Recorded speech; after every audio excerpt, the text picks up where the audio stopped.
अवधूत चिंतन श्री गुरुदेव दत्त श्री स्वामी समर्थ स्वामी परिवार। तर सर्वात पहिले स्वागत आहे तुमचं आपल्या यूट्यूब चॅनलवर।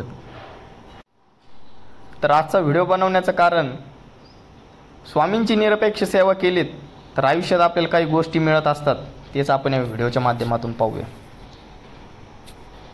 समजा एखादी गोष्ट आपल्या मनासारखी झाली नाही तर आपलं हिरमोड होतो, पण स्वामी भक्ती वाया जात नाही हे लक्षात ठेवा। त्याचे फळ हे उचित वेळी का होईना पण मिळतच असते। आपण केलेल्या साधनेची, नामस्मरणाची, प्रदक्षिणा असो, महाप्रसाद असो, जे काही कराल त्याची प्रचिती महाराजांना द्यावीच लागते। कारण प्रचिती विना भक्ती नाही, पण ती प्रचिती कधी द्यायची ते मात्र त्यांनी ठरवायचे असते। महाराज मी इतका जप केला पण आयुष्यात काहीच फरक पडला नाही, हा विचार करणे चुकीचं ठरेल। त्यांनी तुमच्याकडून जप करून घेतला हे लक्षात घ्या। जितका वेळ जप केलात तितका वेळ मन शांत राहिले, एका जागेवर बसायची सवय लागली। कधी कधी आपण सोशल मीडियामध्ये टाईम घालवतो, तर तो टाईमपास करणं देखील थांबलं। जर काही वेळ असेल तर आपण कुठे फिरायचो बाहेर, तर ते देखील कमी झालं असेल। म्हणजे बघा, नामस्मरणाने कितीतरी गोष्ट साध्य होतात। मुळातच काहीतरी मनात उद्देश ठेवून नामस्मरण किंवा कुठलीही साधना करणे म्हणजे शेवटी देवांशी, गुरूंशी केलेला तो निव्वळ उघड व्यवहारच नाही का। आज कलियुगात आपल्याला असंख्य प्रश्नांना सामोरे जावे लागते, पण तरीही जगावे लागते शेवटच्या श्वासापर्यंत, स्वतःसाठी आणि इतरांसाठीही। जगत राहणे हेच आपले खरे प्रारब्ध आहे, पण हे जगणे असे जगावे की इतरांसाठी प्रेरणा देणारे असावे। कशाचीही आसक्ती न धरता नामस्मरण करत राहा आणि बघा, महाराज ओंजळ भरून वाईल इतके सुख देतील। त्यांना माहीत आहे तुम्हाला कधी काय द्यायचे ते। 2 माळा केले की लगेच गोष्टी घडायला ते काही टीव्हीचे बटन नाही। गेल्या कित्येक जन्मांचे पापे धुण्यासाठी तुम्ही करत असलेले नामस्मरण आधी खर्चे होते, मग आत्ताच्या जन्माचा हिशोब समोर येतो। म्हणूनच उपासनेचे मर्म समजून घ्या, सेवा करत राहा बस। ते मोजू नका, त्याचा उल्लेखसुद्धा करू नका। मी हे केले, मी ते करणार आहे, कशासाठी सांगायचं?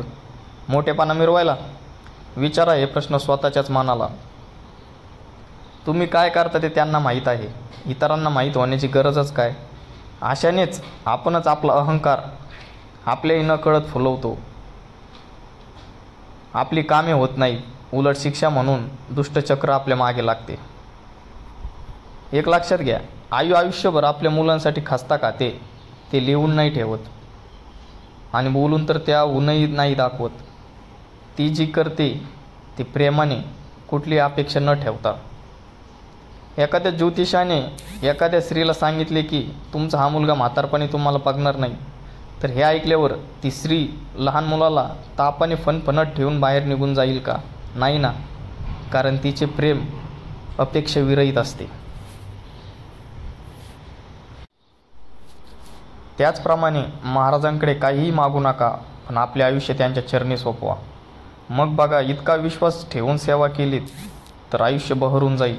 आणि दुसरे काहीही मिळाले नाही तरी ज्या गोष्टीसाठी मनुष्य उभा जन्म वेचतो तरी मिळत नाही, ती गोष्ट तुम्हाला मिळेल, ते म्हणजे समाधान आणि रात्रीची शांत झोप।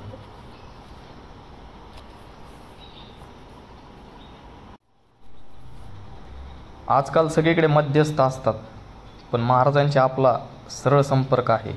ह्या हृदयाची त्या हृदयी। अहो, बाप आहे तो आपला, त्याने जन्माला घातलाय आपल्याला, त्याला काही नको, तो प्रेमाचा भुकेला आहे। तर भाव सच्चा हवा, त्यात भेसळ नको।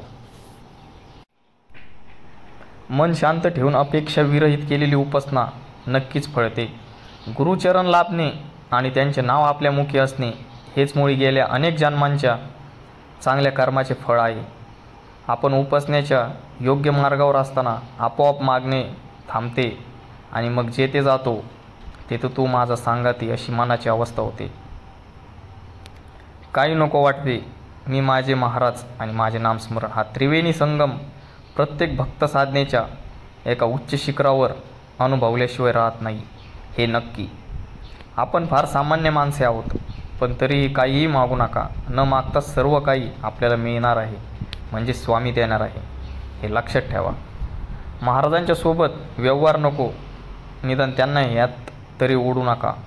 महाराजांना पैशाची नाही तर खऱ्या प्रेमाची, निस्वार्थ सेवेची भाषा समजते.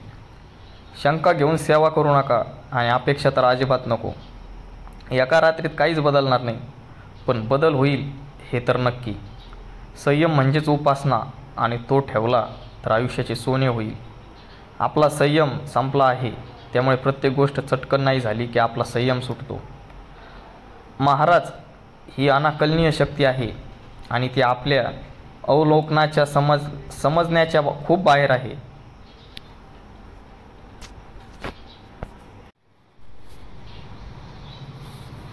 महाराजांचे स्थान आपल्या हृदयात आणि आपले स्थान महाराजांच्या जवळ असे जेव्हा होईल, तो क्षण आपल्या सर्व इच्छापूर्तीचा असेल यात शंका नाही.